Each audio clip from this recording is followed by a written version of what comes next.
takas yan eh.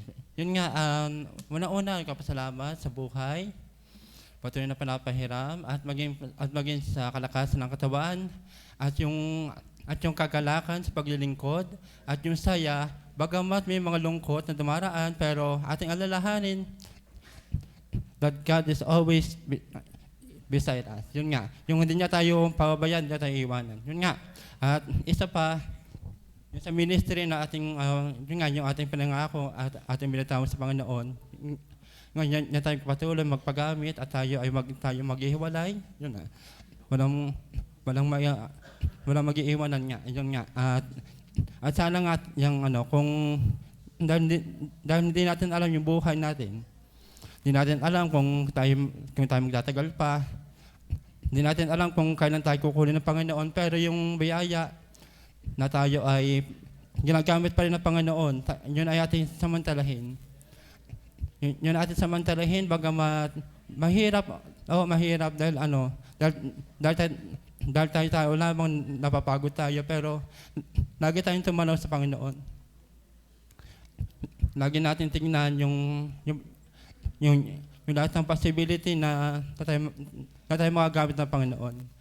Yun nga, salamat. Bagamat may karamdaman ngayon, ayun nga. Kaya di ako nakasama kanina. Yun nga, yung salamat pa rin dito dahil dito mo natatanaw yung pag-aalaga.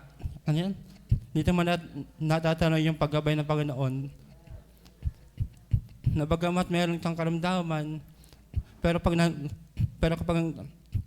ikaw nagpapatuloy pa rin, despite nun, ay ang Diyos magpapagaling sa'yo.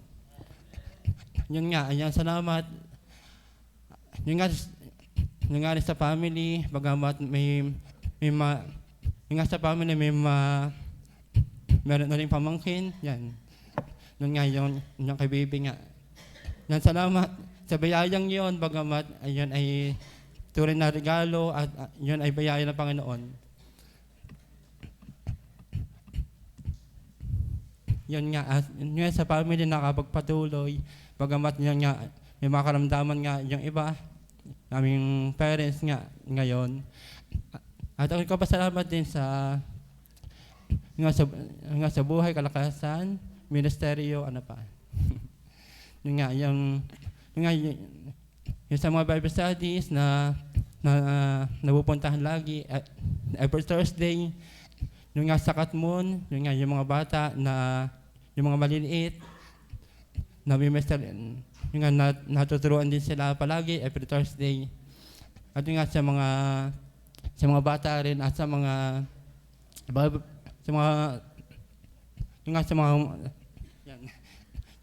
gawain nga na patuloy na nagagampanan. Yun nga, salamat at tayo magpatuloy. Bagamat may mga hamon sa buhay na darating na susubukan ng Panginoon, tuloy lang. Yung aming tema kanina, yung aming usapan, bagamat may mga hamon na didiscourage ka, naghihina ka, yung Book of Isaiah 53, yun ay basahin mo lang, balikan mo lang lagi, at doon marirevive ka.